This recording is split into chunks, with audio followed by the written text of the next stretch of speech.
Hello everyone, hope you're having a great day. Today we're following Tuna on a real turning point. Her very first day at Alex's starch factory, the first time she has to leave Henry for a full day, and the fear that she might fail and come home with nothing for his milk. Will she be able to keep up, learn fast, and prove she can stand on her own? If you enjoy emotional long-form stories like this, don't forget to subscribe so you won't miss the next videos. In the soft dawn light, slipping through the cracked wooden door, Tuna sat beside the small bed and watched Henry sleep. His hair was tangled, his breathing calm. She smoothed his hair with her fingertips, not because he needed it, but because her nerves did. Today was her first day at the starch factory owned by Alex. The thought tightened her chest.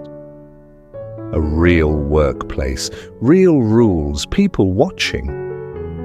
What if she didn't learn fast enough? What if she froze the moment someone asked her a question? What if she failed and came home with nothing to buy milk?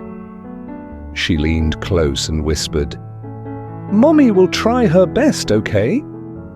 Then she lifted him carefully and carried him to Mrs. Tang's house, each step heavy with worry. Her phone buzzed. Alex's voice came through warm and steady. He said he was on the way to pick her up, just like he promised.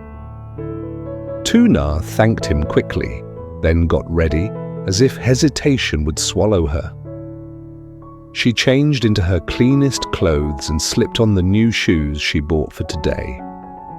At Mrs. Tang's, Henry was asleep in the older woman's arms. Tuna lingered at the doorway, stared one last time, then forced herself to turn away. A full day apart felt wrong, but she had to do this. Outside, the sun grew brighter. Then she heard the faint motorbike sound. Her stomach clenched. Alex arrived at the farm gate with dust on his shirt. Tuna stepped out, gripping her bag strap, and climbed onto the back seat. The road opened ahead, and her thoughts ran faster than the engine. "I'm nervous," she admitted. "I've never worked anywhere like that." Alex spoke steadily. "It's simple work. You'll need time, that's all. If you don't understand, ask. The people there are kind." Tuna stared at the rice fields rushing by. Her fear didn't disappear, but it loosened. Alex added, "Stay calm. I'm right here." The factory appeared in the distance, tin roofs and pale walls rising out of the fields. Up close, it looked big and grey, cold against the bright farmland. Alex parked, came around to her side, and touched her shoulder lightly, a quiet push of courage. Inside, a constant hum of machines filled the air. The smell was damp and starchy, earthy like wet cassava. Ms. Lan waited with a professional smile. Alex introduced them. "This is Tuna. She'll be training with you." Ms. Lan nodded. "Follow me. I'll show you step by step." Before leaving, Alex told Tuna, "Ask Ms. Lan anything you need. I'll be back this afternoon." Then he disappeared behind the iron door. Tuna's chest went hollow for a second. His presence had been a shield. Now she had to stand without it, with only the machine noise and her own shaky breath.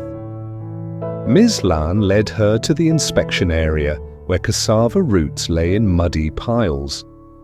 "Good ones are firm," she explained. "Bad ones have rot, bruises, soft spots. Smell matters too. If it's sour, set it aside."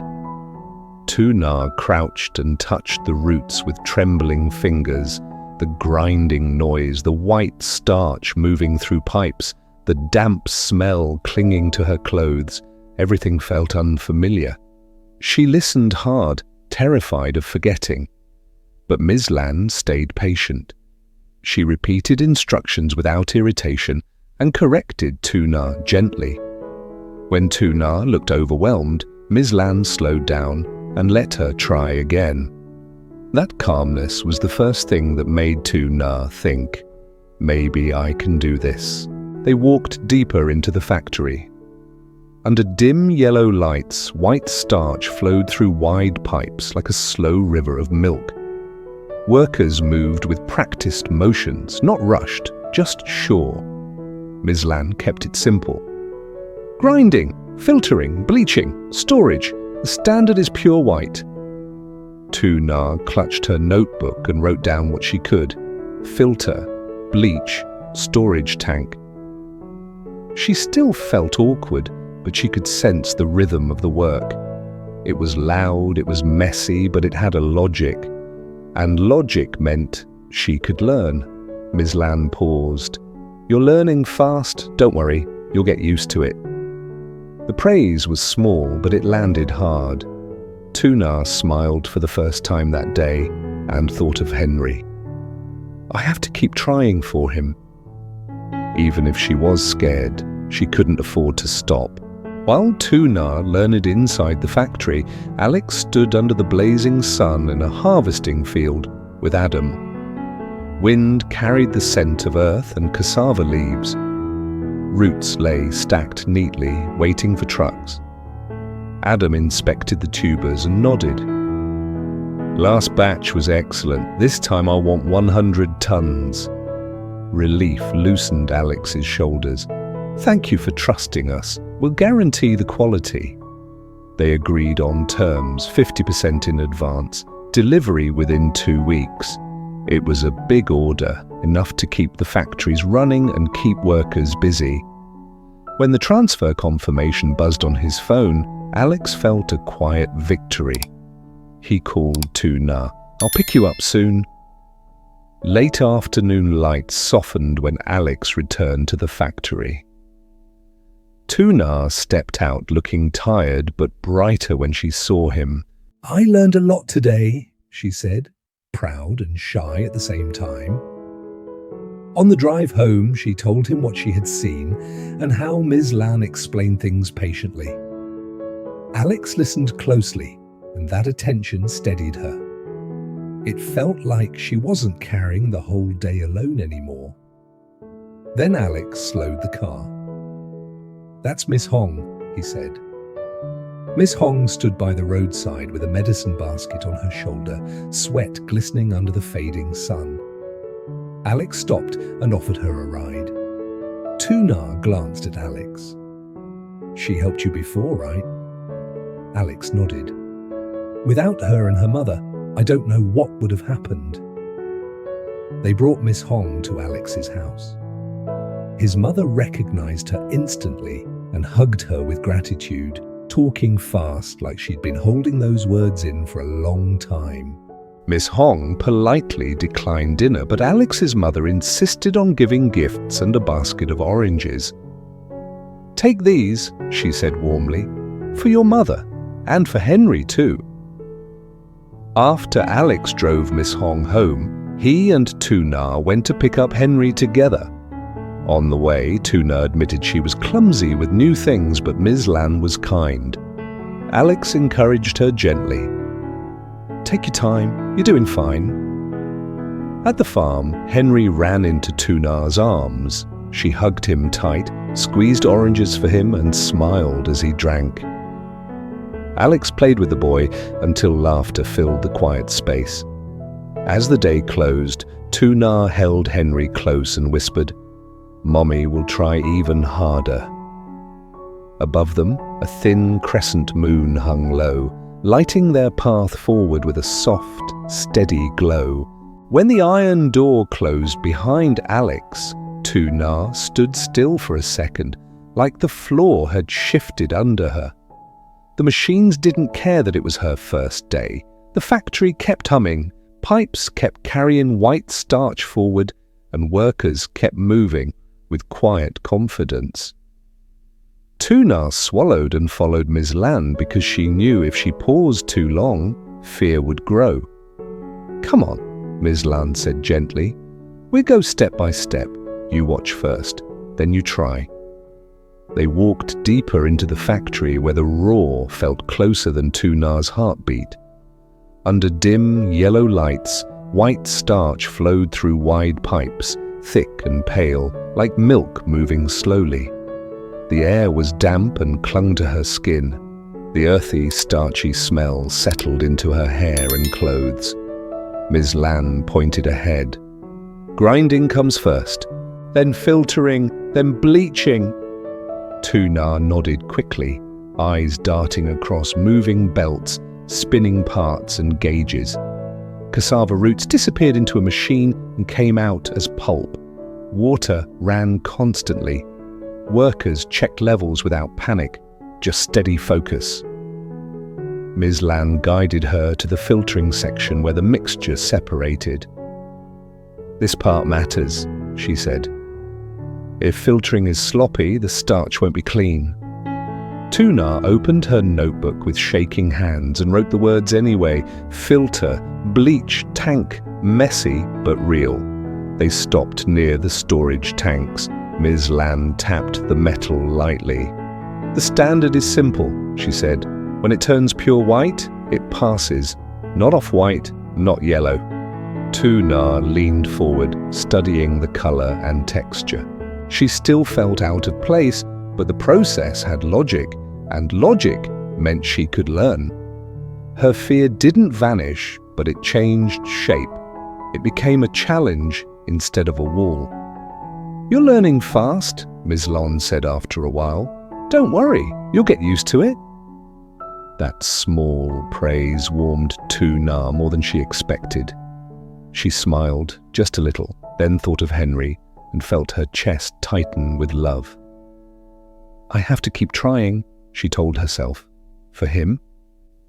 Out in the harvesting field, Alex was having his own kind of first day, not with machines, but with pressure.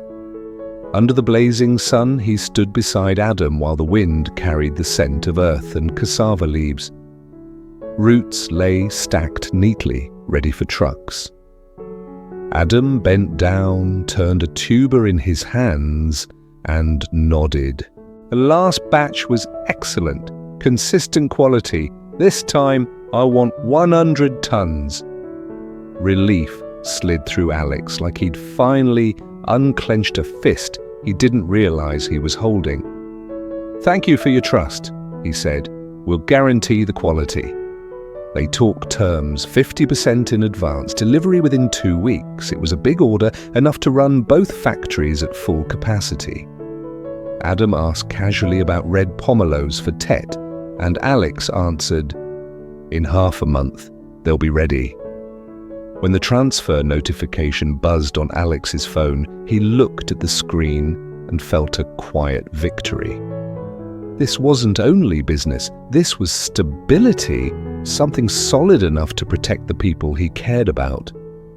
He shook Adam's hand, then drove back with wind rushing through his hair like a promise. He called, Tuna, voice warm. I'm coming to pick you up soon. Late afternoon light softened when Alex returned to the factory. Tuna stepped out looking tired, but her face lifted when she saw him. She walked toward the car with shy pride.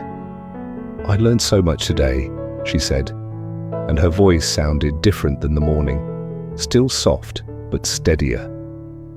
On the drive, Tuna told him what Ms. Lan showed her, how the starch had to reach a pure white standard, how filtering mattered, how the smell clung to your clothes. She laughed once when she admitted she wrote everything down because she was afraid she'd forget. Alex listened like it mattered, and that made her feel lighter. Then Alex slowed down and pointed ahead. That's Miss Hong. Miss Hong stood by the roadside with a medicine basket on her shoulder. Sweat glistened on her forehead under the fading sun. Alex pulled over. Get in, he offered.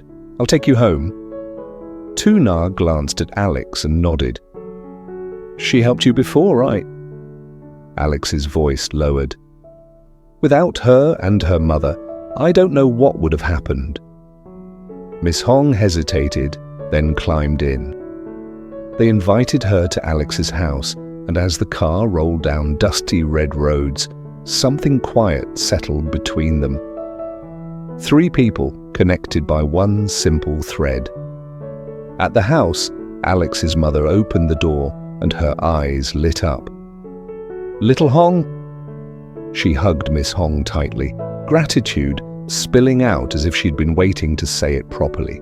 Tuna stood nearby and watched, feeling warmth spread through her chest. Alex's mother brought orange juice and thanked Miss Hong again and again. Miss Hong smiled shyly and tried to wave it off. When they invited her to stay for dinner, Miss Hong declined. "My mother is waiting," she said softly. Alex's mother wouldn't let her leave empty-handed. She prepared gifts and a basket of oranges. "Take these," she insisted, "for your mother, and squeeze juice for Henry too." Alex drove Miss Hong home afterward. Tuna stayed back with his mother for a while, talking quietly. The house felt calm, and Tuna realized how rare that calm had been. When Alex returned, they went together to pick up Henry. On the way, Tuna admitted she was clumsy with new things. "I'm not good with computers," she said, but Ms. Lan was kind. She hesitated, then added, "I think I like harvesting work more. It's harder, but it feels freer." Alex didn't laugh. He didn't push. He just nodded. "Take your time learning," he said. "I'm here." They also talked about Miss Hong, and Tuna said she wanted to visit and thank her properly. Alex agreed. "We will." At the farm, Henry ran to Tuna the moment he saw her. She scooped him up and held him tight, breathing him in like she'd been missing air all day. She squeezed oranges for him and watched him drink, smiling as if the morning fear had finally loosened. Alex played with Henry until the boy laughed out loud, the sound bright in the quiet place. When it was time for Alex to leave, Tuna watched him with mixed emotions, gratitude for today, hope for tomorrow, and a small worry because life never stays simple. Still, she hugged Henry close and whispered, "Mummy will try even harder." Above them, a thin crescent moon hung low, lighting the path ahead. Tuna begins her first day at Alex's starch factory at dawn, anxious about leaving Henry and terrified she won't learn fast enough to earn money for his milk. After dropping Henry at Mrs. Tang's, Alex picks her up and reassures her the work is manageable and the staff will help. At the factory, Ms. Lan trains Tuna patiently, teaching her how to inspect cassava, follow the grinding, filtering, bleaching, and storage stages, and meet the pure white starch standard. Tuna starts overwhelmed but gradually finds confidence. Meanwhile, Alex secures a major 100-ton order from Adam with 50% paid up front, strengthening the company's future. After work, Alex picks Tuna up, they meet Miss Hong on the roadside, and Alex's mother thanks her warmly for past help. The day ends with Tuna reuniting with Henry, feeling hopeful and determined to try even harder.